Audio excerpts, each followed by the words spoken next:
With the holidays and finals around the corner, sometimes it can feel like there's not enough money or time to do things like go home and shoot videos. But I'm here as proof that you don't need time or money or even sleep to discover good games. So this week we're going to discover World of Goo. All my stuff to make boxes is at home. An otter?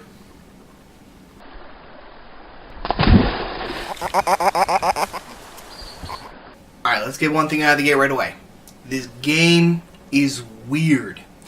And I can hear you right now saying, oh, come on, Otter, you use weird all the time. At this point, it's hyperbole. I mean, how much weirder can it get than a Wolverine that's mutated with an addiction to chewing cigars and a platforming colon?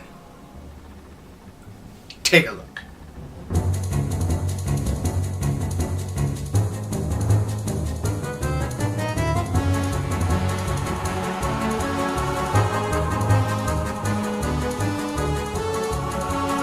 This is World of Goo. Created by 2D Boy, World of Goo is a physics simulator / puzzle game of goo. The rules start out simple. Goo sticks to goo, forming lines of goo to build towers of goo to transport goo. Where did I put my thesaurus again? You must use the available ooze to build up over to the mysterious pipe, while still having enough gook left over at the end to meet a minimum quota. But what happens if you're a super smart, intelligent, perfect student like me? What'd you say your GPA is again? Shut up! But what happens if you're super smart like me and have more muck left over at the end than the quota? Well, it's all sent to the World of Gunk Corporation.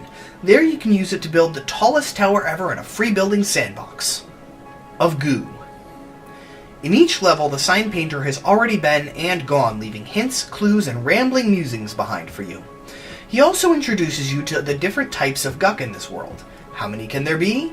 Well, there's green, which can be taken out and put back, clear, which only hangs, except the clear that doesn't hang, matches, which burn, explosives that do what you think they do, balloons that float, undead, spiky, pretty, ugly, digital, infected, fish, block, eyeball, inert, and space. How is there any room for any other life on this tiny planet? Just as complicated as the vast variety of slime is their story.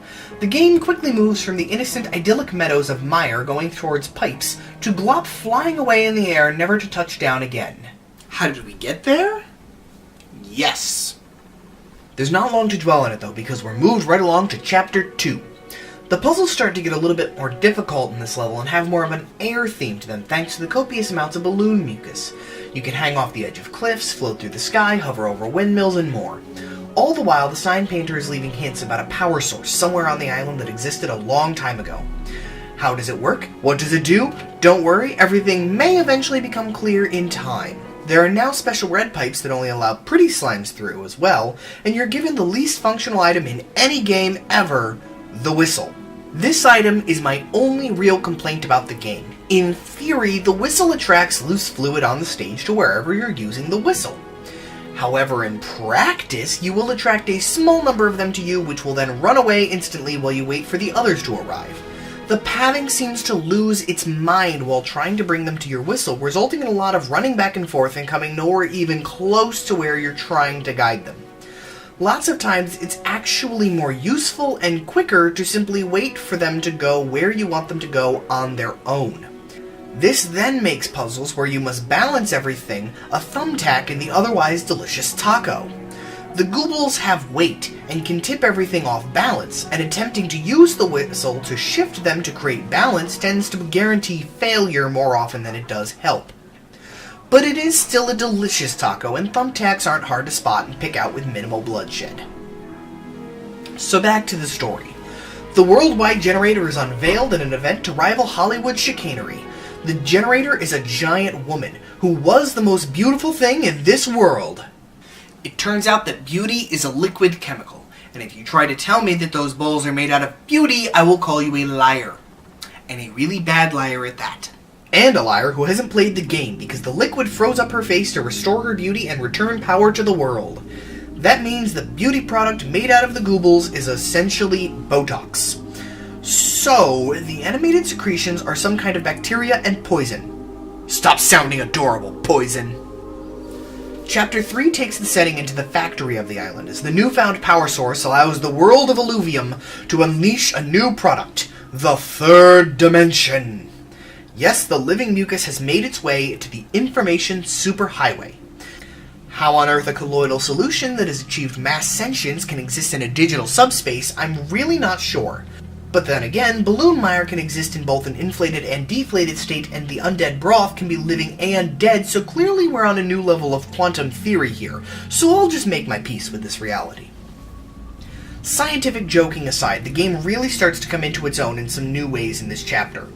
The cynical, borderline satirical tone that has been throughout the game becomes much stronger as the insecurities and problems with the internet are displayed in a visual medium that actually affects gameplay and stories.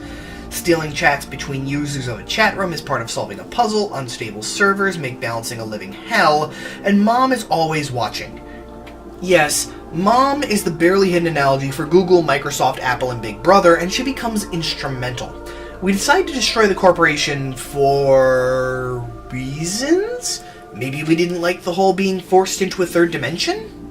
Whatever the vague reason, we convince Mom to send all of the spam that has ever been deleted by anyone to the World of Flux Corporation, causing it to explode and fly off into space and return the world to 2D. Why does destroying it fix things? Look, I told you this game was weird, stop asking questions. Thus the level begins, returning to innocent gunk in Bright Plains. There's one big difference though. This game is suddenly hard. I know I joke around about being bad at games, but I like to think I am genuinely above average at this game. But these levels,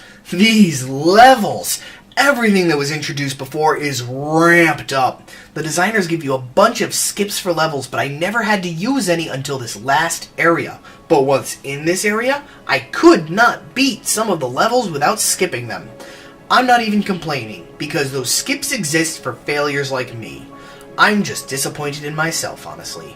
But that disappointment is short-lived and replaced with confusion. The game ends with a giant telescope lifting off into the sky to see a giant planet of goo? Come on, what a tease! Alright, instead it sees the floating structure of eyeballs we built at the start of the game, floating past a planet covered in goo. Or a moon? So kind of a goo planet. Alright, let's go to the goo planet. Credits? And I can't decide if ending there is a point for or against the game. On the one hand, I was really excited for this new area. The idea of doing these puzzles in zero or low gravity even was really interesting. The different things that you could do with a physics game by putting it into this new physics environment.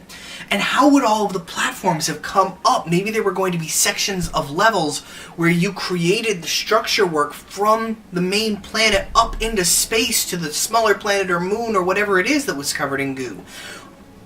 What was going to happen with it? But instead the game ends. I can't necessarily say it's bad that it ended there. It ended with me wanting more and ready for the developer's next game. And it ended strong, instead of stretching too thin until it became boring, stale, and repetitive. It's a fine line, and I think the developers played it well overall. So aside from being confusing and weird, how was the game? Well, personally, I loved it, but that comes with saying I'm weird. The satire is well used, but not overdone so as to make it the focus. And the puzzles don't change so much as to ever be really confusing, but they have enough variety to never feel stale.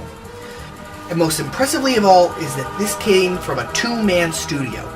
Yeah, no joke. According to their website, 2D Boy is a two-man team, yet they put together this absolutely amazing game. Though on their website they do say 2D Boy doesn't know he's not a real boy and not to tell him, so good work to all three of you. If you want a game that'll smile just as much as it'll make you think, pick up World of Goo.